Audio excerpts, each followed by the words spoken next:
बिस्मिल्लाहिर्रहमानिर्रहीम। अस्सलामु अलैकुम वरहमतुल्लाहि वबरकातुहू। डियर ट्रैवल एजेंट्स, मैं आपके लिए एक नया सॉफ्टवेयर लाया हूँ जिसका मैं तारुफ़ आपसे कराना चाह रहा हूँ, क्योंकि मैं ख़ुद भी परेशान रहा हूँ काफ़ी अर्सा ट्रैवल एजेंसी के अकाउंट्स के हवाले से कि मुझे कोई प्रॉपर सॉफ्टवेयर नहीं मिल रहा था जिसके अंदर मुझे ज़रूरियात की तमाम चीज़ें मिल सकें। तो जैसा कि मेरे थंबनेल में सामने शो हो रहा है कि ट्रैवल एजेंसी के लिए मुकम्मल अकाउंट सॉफ्टवेयर, इस सॉफ्टवेयर में आपको वो हर चीज़ मिलेगी जो एक ट्रैवल एजेंट या किसी ट्रैवल एजेंसी को दरकार होती है। ये मुकम्मल वीडियो ज़रूर देखें ताकि आपको सॉफ्टवेयर के फ़ीचर्स और इनका इस्तेमाल समझ आ सके और आप मुस्तफ़ीद हो सकें। जी बिल्कुल, जैसा कि थंबनेल में मैंने कहा है ऐसा ही है। तो मैं भी ट्रैवल एजेंट हूँ, पिछले 2015 से ट्रैवल एजेंसी रन कर रहा हूँ, registered travel agency Bhaya travels and tours के नाम से। तो मैं बहुत ज़्यादा परेशान था इस अकाउंट्स को मेंटेन करने के हवाले से। मैनुअल तो हो रहा था मेरे पास, लेकिन कंप्यूटराइज़ नहीं हो रहा था। कंप्यूटराइज़ फिर मैं एक्सेल की शीट में कर रहा था, उसमें भी फिर ऐसा होता था कि कभी कोई डाटा ज़ाया हो जाता, कभी क्या, तो कुछ ऐसे का मेरा डाटा भी ज़ाया हुआ। तो इस हवाले से उसको मैनेज करना बहुत मुश्किल हो रहा था। फ़र्ज़ किया मेरे 10 ट्रैवल एजेंसियाँ हैं, मैं उनके साथ काम कर रहा हूँ, तो उन 10 ट्रैवल एजेंसियों का डाटा मुझे अलग अलग रखना पड़ता था और अलग अलग जगह पे जाके लेजर अपडेट करना पड़ता था। इसी तरीके से रजिस्टर भी मेंटेन करने पड़ते थे। तो मेरे एक दोस्त हैं कि जो कि सॉफ्टवेयर इंजीनियर हैं, आईटी एक्सपर्ट हैं, उनसे मैंने कंसल्टेंसी ली और उनको ये जो है ना टारगेट सौंपा, तो उन्होंने बहुत ही अच्छा सॉफ्टवेयर मुझे बना के दिया है। तो सबसे पहले चलते हैं, मैं उसका ज़रा ओवरऑल आपको व्यू दिखाता हूँ कि किस कंडीशन में क्या है सॉफ्टवेयर और कैसे यूज़ होता है। फिर आपके साथ मैं अपने इस वीडियो डिस्क्रिप्शन के अंदर उन सॉफ्टवेयर इंजीनियर जो हैं उनका कॉन्टैक्ट नंबर और नाम जो है वो भी शेयर कर दूंगा। अगर आप में से कोई दोस्त जिनको ये सॉफ्टवेयर पसंद आता है तो वो उनसे परचेज़ कर सकते हैं। तो ये लाइफ टाइम परचेजिंग होती है। अलबत्ता ये है कि वो इसके जितने भी कोई वर्जन वगैरह होंगे तो वो आपको अपडेटेड मिलते रहेंगे। इसके अलावा ये है कि ये कोई बिल्कुल फ़ाइनल नहीं है कि जितना बन गया बस इतना है। आप अपनी मर्ज़ी का इसमें कोई तब्दीली भी करा सकते हैं। आप अपनी मर्ज़ी के कोई फ़ीचर्स ऐड कराना चाहते हैं तो वो भी ऐड हो जाएंगे। इसमें से कोई चीज़ ऐसी है जो कि आप ख़त्म कराना चाहते हैं तो वो भी ख़त्म हो जाएगी। तो चलते हैं हम सॉफ्टवेयर की तरफ। ये देखें, ये भाया ट्रैवल्स एंड टूर्स के नाम से ये सॉफ्टवेयर यहाँ पे पड़ा है, इसका लोगो। तो इसको मैंने डबल क्लिक किया तो अभी ये मेरे सामने ओपन होगा, क्योंकि ये डेटाबेस के साथ कनेक्ट हो रहा है। जी ये देखें, ये हमारा सॉफ्टवेयर अब ओपन होने वाला है। ये देखें, मैं इसमें लॉगिन करता हूँ। ये मैंने लॉगिन कर लिया। अब सबसे पहले जो मैं काम करता हूँ ना, क्योंकि इसके अंदर मेरा कुछ काम किया हुआ है, मैंने 2015 से लेकर तकरीबन मेरे ख्याल 17-18 तक मैंने अपना डाटा इसमें अपडेट कर लिया है। मज़ीद कोई 2-3 साल का डाटा मेरा रहता है जो कि मैं अपडेट करूँगा। तो सबसे पहले मैं मेन में जाके ना इसका बैकअप एंड रिस्टोर, ये ऑप्शन इसको मैं यूज़ करता हूँ और मैं ले लेता हूँ यहाँ पर न्यू बैकअप लेके। अब देखें कि विद इन अ सेकेंड्स जो है ना ये बैकअप ले रहा है। अब ये भाया ट्रैवल्स का मैं बैकअप ले रहा हूँ, इसका मैं बैकअप रखता हूँ डेटाबेस का। बैकअप ऑफ भाया ट्रैवल्स, यहाँ पे ये देखें मैंने बैकअप ले 16 जून 2020 10:43 के ऊपर ये बैकअप इसने मेरा जनरेट किया है। ये देखें, ये बैकअप ले लिया इसने। बैकअप लेने के बाद फिर मैं इसको करूँगा, इस डेटाबेस को खाली करूँगा। अभी मैं क्लोज़ कर रहा हूँ। अब देखें मेन में मैं आ गया। मेन में आके यहाँ पे मैं करता हूँ एम्प्टी डेटाबेस। ठीक है, ये मेरी जो डेटाबेस है उस, तो ये मेरी डेटाबेस देखें, database is now become empty. ये डेटाबेस बिल्कुल खाली हो गई है। ठीक है, अब मैं इसको लॉग आउट करता हूँ। लॉग आउट करने के बाद मैं सिर्फ आपको दिखाने के लिए इसलिए मैं लॉग आउट कर रहा हूँ, वरना ज़रूरत नहीं थी, वहाँ पे भी मैं काम कर सकता था। लॉग आउट करके मैं जो कुछ दिखाना चाह रहा हूँ वो यहाँ पे आपको मैसेज, ये देखें। अब जो ही मैंने पहले लॉगिन किया था तो किसी किस्म का कोई मैसेज नहीं आया था, क्योंकि सारी उसके अंदर इंफॉर्मेशन मौजूद थी। अब वो सॉफ्टवेयर जो है, जो ही लॉगिन मैंने किया तो कह रहा है your agency is not registered yet, you have not registered yet any country, you have not registered yet any airport. इस तरीके से you have not registered yet any airline. अच्छा, bank branch is not registered yet, your agency account is not registered yet, you have not registered yet any agent, you have not registered yet any guarantor. ठीक है, तो अब मैं आपको okay करके दिखाता हूँ। ये मैसेज वो इसलिए दे रहा है कि ये चीज़ें हमारे पास मैंडेटरी हैं, ये नहीं होंगी तो हमारा सॉफ्टवेयर आगे वर्किंग नहीं करेगा। मैं सबसे पहले जाता हूँ रजिस्ट्रेशन पैनल के अंदर। सबसे पहले मैं मेन का तारुफ करा दूँ। इसमें देखें ऊपर से चेंज पासवर्ड, बैकअप और रिस्टोर मैंने आपके सामने किया, एम्प्टी डेटाबेस, ये है पासपोर्ट रेफरेंस, ये यूज़ फिनंशियल ईयर और ये लॉग आउट।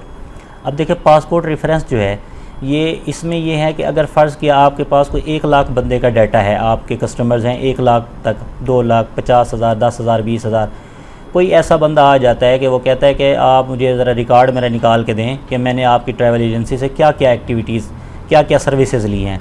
तो आपने सिंपल यहाँ पे उसका पासपोर्ट नंबर या CNIC नंबर देना है। तो CNIC मैंने इसलिए इसमें रखा है क्योंकि ये डोमेस्टिक के लिए है। अगर डोमेस्टिक आपसे कोई टिकट परचेज़ करता है वो हम CNIC पे रिकॉर्ड मेंटेन करते हैं। अगर कोई इंटरनेशनल करता है तो वो पासपोर्ट नंबर, यहाँ पे हम उसका रेफरेंस देंगे, सर्च मारेंगे और क्लिक करेंगे तो आगे सारा उसका रिकॉर्ड आ जाएगा। जब जो जहाँ जैसा भी उसने हमसे जो भी सर्विसेज ली हैं उसका मुकम्मल अकाउंट खुल के आ जाएगा। ठीक है, ये पासपोर्ट रेफरेंस इसलिए। अब ये मेन के बाद ये है use financial year. Use financial year इसलिए है कि अगर फ़र्ज़ किया आप चाहते हैं कि आप किसी एक स्पेसिफ़िक साल के अंदर काम करना चाह रहे हैं। एक तो होता है ना ओपनली, हम यानी किसी भी डेट में तो करंट डेट हमें वो शो कराएगा हमारा सॉफ्टवेयर, उसके अंदर अगर हम काम करना चाह रहे हैं तो वो हमारे पास वो आएगा। इसी तरीके से अगर हम चाहते हैं कि कुछ स्पेसिफ़िक ईयर हो तो यहाँ पे सिलेक्ट कर देंगे ये फ़िनंशियल ईयर। फ़िनंशियल ईयर ऑटोमेटिकली अब उसने सिलेक्ट कर दिया। अच्छा जी, अब मैं चलता हूँ रजिस्ट्रेशन पैनल में। सबसे पहले है ऐड फ़िनंशियल पीरियड। ये देखें यहाँ पे फ़िनंशियल ईयर जून 2020। तो अब मैं चाहता हूँ कि मैं करना चाहता हूँ इसमें फ़र्ज़ किया एडिट में जाके मैं कहता हूँ 2019 का फ़िनंशियल ईयर मैं सिलेक्ट करूँ। सिलेक्ट करके एंटर करूँगा। एंटर करके जुलाई 2019 से जून 2020 तक का अब यहाँ पे मैं अपडेट कर देता हूँ। अपडेट करने के बाद ये ओके कर दिया, क्लोज़ कर दिया। ये फ़िनंशियल ईयर इसमें सिलेक्ट हो गया। अब ऐड कंट्री है। ऐड कंट्री में वो जैसे ये यहाँ पे दिखा रहा है first country will be your home country. तो यहाँ पे सबसे पहले जो हम करेंगे PAKISTAN पाकिस्तान। अगर आप पाकिस्तान से हैं तो पाकिस्तान करेंगे, अगर किसी दूसरे कंट्री से तो वो लिखेंगे आप। तो ये करके हमने सेव कर दिया। सेव करके ओके, ये कंट्री हमारा सेव हो गया।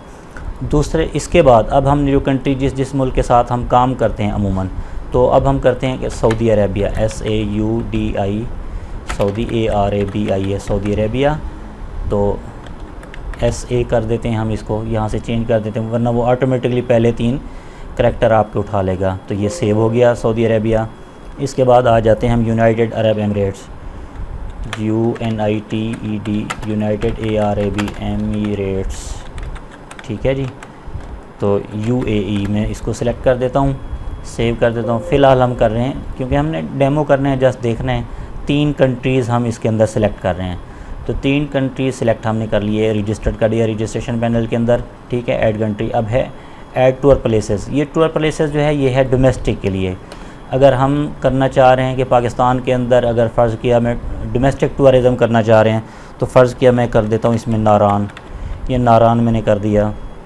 इसके बाद ये ओके हो गया।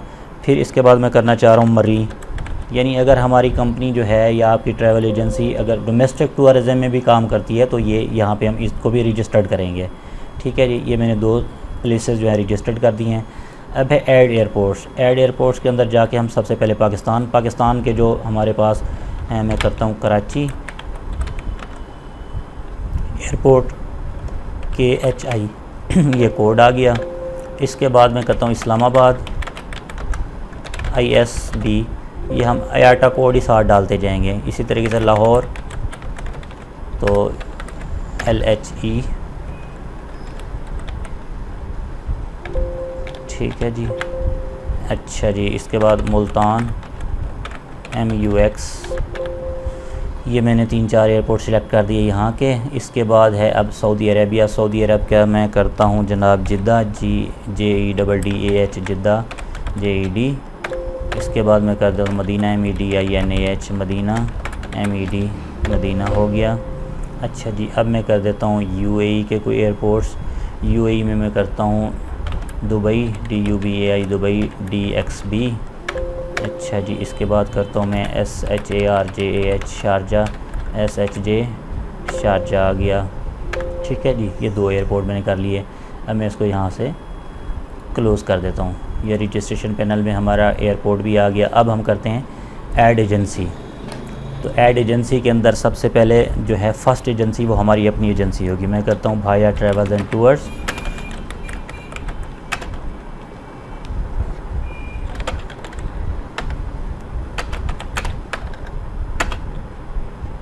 भाया ट्रैवल्स कर देता हूँ। यहाँ पे सेल नंबर दे देता हूँ मैं, जो भी मेरा सेल नंबर होगा, ठीक है। यहाँ पे मैं दूसरा सेल नंबर दे देता हूँ। यहाँ पे मैं एड्रेस दे देता हूँ। एड्रेस में आ गया जनाब तरंडा मोहम्मद पनाह, ये मैंने सेव कर दिया है। ये आ गई मेरी पहली एजेंसी जो कि मेरी अपनी एजेंसी है। अब मैं करता हूँ जिस दूसरी एजेंसी के साथ काम करता हूँ, मैं फ़र्ज़ किया मैं ABC, ठीक है, एजेंसी का नाम ABC कर दिया। XYZ, सेल फ़ोन नंबर कोई भी लिख देता हूँ, कॉन्टैक्ट नंबर भी दे सकते हैं आप, कोई भी दे सकते हैं। ये हमारी होगी दूसरी एजेंसी, ठीक है। तीसरी एजेंसी कर देता हूँ मैं EFG और वही XYZ कर देता हूँ, ठीक है। इसका भी कोई सेल नंबर मैं फ़र्ज़ी डाल देता हूँ, ठीक है जी। अब इसको भी सेव करता हूँ मैं। ये देखें फ़िलहाल मैंने 3 एजेंसियाँ सेव की हैं इसमें। पहली मेरी अपनी एजेंसी है और नेक्स्ट जो है वो 2 और एजेंसी हैं। इसको मैं क्लोज़ कर देता हूँ। इसके बाद आ जाता है ऐड एयरलाइंस, ठीक है जी।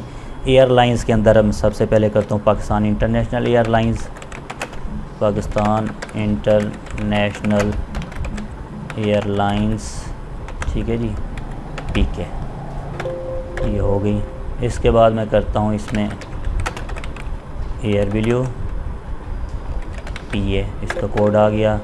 नेक्स्ट मैं कर देता हूँ जनाब Saudi airline SAUDIAIRLINE, Saudi airline SV, ठीक है जी, ये हो गया। फिर मैं कर देता हूँ एमिरेट्स, एमिरेट्स के बाद ये आ गया। ये रजिस्ट्रेशन मैंने कर दी जस्ट, अभी मैं 3-4 एयरलाइंस कर रहा हूँ। अच्छा जी, नेक्स्ट अब हम चलते हैं। एजेंसी हो गई हमारे पास, एयरलाइन भी आ गई। ऐड एजेंट, एजेंट इसलिए कि अगर फ़र्ज़ किया कि आपकी ट्रैवल एजेंसी है और आपके सब एजेंट भी हैं, या आप कोई अयाटा आपके पास है, या आपके पास कोई हज कोटा उम्रा कोटा है, तो आपने कोई सब एजेंट रखे हुए हैं। या छोटी ट्रैवल एजेंसी भी है मेरी तरह कि उसके भी होते हैं। अमूमन ये होता है कि कोई सब एजेंट होते हैं जो कि मार्केट के अंदर या गाँव में, गलियों में, बस्तियों में वो जाके एजेंटी करते हैं, वहाँ से केसेस पकड़ के ले आते हैं और आपके पास आके आपसे परचेज़ करते हैं पैकेजेस वगैरह। ये उन हज़रात के लिए है। तो ये यहाँ पे मैं रजिस्टर्ड कर रहा हूँ AA, ठीक है जी। अच्छा जी, इसके फादर नेम, कोई सेल नंबर दे देता हूँ मैं कुछ भी, एड्रेस भी दे देता हूँ कुछ भी, एनीवन, ठीक है जी। ये सब एजेंट मैंने सेव कर दिया, एक ये सेव हो गया। क्लोज़ कर देते हैं। अब नेक्स्ट एजेंट के बाद आ जाता है गारंटर। अब देखें गारंटर लाजमी है हमारी फील्ड के अंदर, तो इसमें सबसे पहले हम कर देते हैं सेल्फ़ को। बाज़ औक़ात ये होता है कि हमारे पास जो है कस्टमर आता है, हम उसके ऊपर ट्रस्ट कर देते हैं, तो वो हमें चेक दे देता है या कोई भी चीज़ कर देता है। तो पहले नंबर पे हम इसको रखेंगे एक सेल्फ़, कि वो सेल्फ़ बंदा ख़ुद ही गारंटर है अपना। दूसरे नंबर पे फिर हम उसका गारंटर ऐड करेंगे, ABC, कोई भी एनीवन, ठीक है। कि अगर यानी उस बंदे का कोई गारंटर है, तो किसी के रेफरेंस से हमारे पास आया है, वो उम्रे पे जा रहा है या विज़िट वीज़ा हमसे ले रहा है, तो विज़िट वीज़े की सूरत में, उम्रे की सूरत में, हज की सूरत में हमें गारंटी तो चाहिए। ऐसा ना हो कि बंदा वहाँ पे जाके खली वली हो जाए, फिर हम मुंह तकते रह जाएं। तो इस लिहाज से फिर हमें वहाँ पे गारंटर चाहिए होता है। तो ये गारंटर भी मैंने सेव कर लिया। जो भी कस्टमर आएगा उसका साथ ही हम गारंटर सेव कर लेंगे, पहले अपने पास ऐड कर लेंगे। अच्छा जी, गारंटर के बाद आ गया अब add bank branch. Bank branch के अंदर अब देखें मैं करता हूँ, फ़र्ज़ किया 0143, ये मेरा ब्रांच कोड है। मैं अकाउंट नंबर एनीवन डाल देता हूँ। डालने के बाद फिर मैंने सेव कर दिया, ये मेरा हो गया अकाउंट, ठीक है, ये ब्रांच कोड। अब मैं कर देता हूँ 0068 बावलपुर का ब्रांच कोड। तो ब्रांच नेम, सॉरी यहाँ पे ब्रांच नेम देना था, ये ब्रांच नेम मैं दे देता हूँ बैंक अल हबीब, BANK, बैंक अल हबीब, ये मैं डाल दिया। अब इसको मैंने अपडेट कर दिया, ये अपडेट हो गया। नेक्स्ट मैं कर रहा हूँ 0068, ये भी बैंक अल हबीब बावलपुर का है, ठीक है जी। इसको मैं सेव कर देता हूँ, ये हो गए 2, ठीक है। अब मैं एक और करता हूँ, फ़र्ज़ किया कोई भी एनीवन, ये मैं ब्रांच फ़र्ज़ी डाल रहा हूँ, इसको मैं दे रहा हूँ फैसल बैंक, ठीक है जी।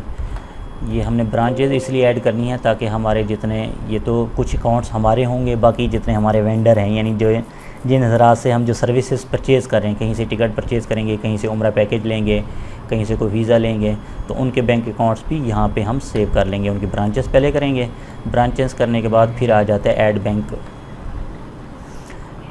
अच्छा जी, ये ब्रांचेस हो गया। तो बैंक अकाउंट में अब हम कर रहे हैं भाया ट्रैवल्स। सबसे पहले आप अपने अकाउंट को लिंक करेंगे, तो बैंक अल हबीब, अकाउंट टाइटल भाया ट्रैवल्स लिख देते हैं, भाया ट्रैवल्स। अकाउंट नंबर कोई सा भी मैं डाल देता हूँ फ़र्ज़ी, ठीक है जी। सेव कर दिया मैंने, ये सेव हो गया। नेक्स्ट अब है ABC वाली जो ट्रैवल एजेंसी है, मैं उसको दे रहा हूँ। इसका बैंक अल हबीब वाला दूसरा कर रहा हूँ, तो इसका अकाउंट टाइटल मैं दे देता हूँ जो उसकी ट्रैवल एजेंसी का है, क्या है, ABC। अकाउंट नंबर कोई भी फ़र्ज़ी डाल देता हूँ। डालने के बाद सेव कर दिया मैंने। ये हमारा लेजर भी अपडेट होता जाएगा ना इससे। अच्छा जी, अब नेक्स्ट है EFG को मैं दे देता हूँ Faisal bank account. Faisal bank account में इसको अकाउंट टाइटल दे देता हूँ मैं EFG। अच्छा जी, EFG के बाद इसका भी मैं फ़र्ज़ी अकाउंट डाल देता हूँ। ये अकाउंट डाल दिया हमने, ये हो गया, ओके कर दिया हमने। ये 3 हमने एजेंसियाँ ऐड की थी और तीनों के अकाउंट यहाँ पे ऐड कर दिया। अच्छा जी, अब आ जाता है ऐड एक्सपेंसेस कैटेगरी। अगर आपके कोई एक्सपेंडिचर्स हैं, अब देखें जो मोस्टली हमारे पास एक्सपेंडिचर्स होते हैं वो ये होते हैं, फ़र्ज़ किया हमारा इलेक्ट्रिसिटी बिल आ जाता है, ठीक है जी, ELECBILL बिल आ गया। इसके बाद आ जाता है DSL बिल है। अच्छा जी, इसके बाद है रेंट ऑफ ऑफिस है, ठीक है जी। इसके बाद है सैलरी है, सैलरी ऑफ एम्प्लॉयज़ है, EMPLOYEES एम्प्लॉयज़, ठीक है जी। और भी कैटेगरीज़ हम इसमें ऐड कर सकते हैं, ठीक है जी। ये हमने कैटेगरीज़ कर दी। अब यहाँ पे आ जाता है ऐड यूज़र। अगर आप ख़ुद एक है तो ज़रूरत नहीं है आपको ऐड करने की, सिंगल अगर आप काम कर रहे हैं। अगर आपने को 2-3 यूज़र रखे हुए हैं, 2-3 आपके एम्प्लॉयज़ हैं जो अकाउंट्स में काम करते हैं, तो आपने यहाँ पे यूज़र नेम, लॉगिन और उसका पासवर्ड, यूज़र टाइप कि क्या है, एडमिन है, यूज़र है, वो डाल देंगे आप। डालने के बाद ऐड कर देंगे। तो ये हमारा जो है ना रजिस्ट्रेशन पैनल यहाँ तक कंप्लीट हो गया। तो ये यहाँ तक मैं अपनी वीडियो का एंड कर रहा हूँ। रजिस्ट्रेशन पैनल, जैसे कि मैंने आपको बताया, ये रजिस्ट्रेशन पैनल हमारा कंप्लीट हो चुका है। इसके बाद आगे देखें, मैं थोड़ा सा आपको टच देता चलूँ। नेक्स्ट वीडियो के अंदर मैं यहाँ से काम स्टार्ट करूँगा, यानी बुकिंग से। बुकिंग में देखें कि सबसे पहले है टिकट ओनली, कि अगर आप यानी सिर्फ टिकट फ़रोख्त कर रहे हैं उस हवाले से है। फिर visa plus ticket plus accommodation, यानी अगर कोई बंदा आपसे मुकम्मल पैकेज ले रहा है उम्रे का, या कोई विज़िट वीज़े के हवाले से रिहाइश समेत ले रहा है उस हवाले से। और अगर कोई बंदा आपसे वीज़ा और रिहाइश सिर्फ ले रहा है तो वीज़ा प्लस अकामोडेशन पे आएंगे। इसी तरीके से टिकट प्लस अकामोडेशन कोई ले रहा है, तो ये तमाम चीज़ें इसमें, ये डोमेस्टिक टूरिज़म आ जाती है। फिर इसके बाद ये बुकिंग पैनल आ जाता है, ठीक है जी। इसके बाद फिर ये टिकट पैनल है कि इशू टिकट, चेंज टिकट और रिफ़ंड टिकट्स। उसके बाद ये वीज़ा पैनल है, ये अकामोडेशन पैनल है। फिर ये पेमेंट्स पैनल है, ठीक है, एजेंट वाइज पेमेंट है, ये एजेंसी वाइज है। ये एक्सपेंसेस पैनल है और ये लेजर है हमारा। और ये हमारी रिपोर्ट्स हैं, बुकिंग रिपोर्ट ट्रैवलिंग और टूर्स की, ठीक है जी। इसी तरीके से फ़्लाइट के हवाले से फ़्लाइट टू डे, इसमें ये सबसे अहम फ़ीचर जो हमने डाला है ना वो ये है कि फ़्लाइट टू डे, अराइवल और डिपार्चर। अमूमन पता नहीं होता ट्रैवल एजेंट को कि आज की डेट में उसके किस पैसेंजर ने आना है या किस पैसेंजर ने जाना है, तो मालूमात ना होने की वजह से अमूमन वो फिर ऐसे देखते रह जाते हैं। तो ये इसमें एक चीज़ ऐड की गई है कि आप डेली बेसिस पे चेक कर सकते हैं कि आज की डेट में आपकी कितनी फ़्लाइट्स आनी हैं या जानी हैं, कितने पैसेंजर हैं, कौन कौन से पैसेंजर, वो सारी डिटेल इसमें आ जाएगी। ये पैसेंजर पेमेंट रिपोर्ट है, इसी तरीके से वीज़ा रिपोर्ट है, टिकट रिपोर्ट है, अकामोडेशन रिपोर्ट है, एजेंसी पेमेंट रिपोर्ट है, एक्सपेंसेस रिपोर्ट है, लेजर रिपोर्ट है, प्रॉफिट लॉस रिपोर्ट है, ये सारी चीज़ें, और एंड में लॉग आउट है। तो मेरे ख्याल में इसमें जो कुछ भी एक ट्रैवल एजेंट को चाहिए तकरीबन सारी चीज़ें आ गई हैं इसके अंदर। और ये मैं छोटी छोटी वीडियोस बना के सेंड करूँगा, आपके साथ शेयर करूँगा, ताकि आप लोग बोर भी ना हों। तो कल इंशाल्लाह या परसों में 1-2 दिन तक एक वीडियो बनाऊँगा बुकिंग पैनल के ऊपर, फिर बुकिंग लिस्ट के अंदर कि बुकिंग तो होगी, बुकिंग के बाद इशुएंस कैसे करनी है। तो ये सारी चीज़ें इंशाल्लाह मैं डे बाई डे आपके साथ अपडेट करूँगा, ताकि आप भी बोर ना हों और वीडियो भी ज़्यादा लेंथी ना हो। तो इंशाल्लाह फिर मिलते हैं नेक्स्ट वीडियो के साथ। तो आपने मेरा चैनल अभी तक अगर सब्सक्राइब नहीं किया तो चैनल सब्सक्राइब कर दें और बेल आइकॉन का बटन प्रेस करके ऑल नोटिफिकेशन को सिलेक्ट कर लें, ताकि मेरी हर आने वाली नई इन्फॉर्मेशन जो हैं वो आपके साथ शेयर हो चुके हैं। तो ये सबसे पहले हम ये सॉफ्टवेयर पे करेंगे, फिर इंशाल्लाह एक मैं वीडियो बनाऊंगा जो कि गैलीलियो की इंस्टॉलेशन के हवाले से भी नेक्स्ट एक मेरी वीडियो होगी। इसके बाद फिर हम चलेंगे डोमेस्टिक टूरिज़म के ऊपर। तो डोमेस्टिक टूरिज़म के हवाले से भी मैं आप लोगों को सैर कराऊंगा कि डोमेस्टिक टूरिज़म कैसे, कहाँ, कैसे, क्या तरीक़ाकार है जाने का और रास्ते कैसे हैं, कितने एक्सपेंडिचर्स हैं, ये सारी चीज़ें इंशाल्लाह हमारी अपकमिंग वीडियोज़ के अंदर होंगी। और ट्रैवल एजेंसी के हवाले से जितनी इन्फॉर्मेशन हैं, उम्रा, वीज़ा, हज वगैरह के हवाले से, वो भी हम इस चैनल के ऊपर शेयर किया करेंगे। तो आप मेरे चैनल को ज़रूर सब्सक्राइब करें, लाइक करें और दोस्तों के साथ शेयर करें। तो मुमकिन है अगर आपको इस सॉफ्टवेयर की ज़रूरत ना हो, क्या पता किसी और दोस्त को ज़रूरत हो, तो आप शेयर करेंगे तो फिर ये किसी दूसरे का भी भला होगा। तो मिलते हैं अगली वीडियो के अंदर, तब तक अल्लाह हाफ़िज़। अस्सलामु अलैकुम व रहमतुल्लाहि व बरकातुहू।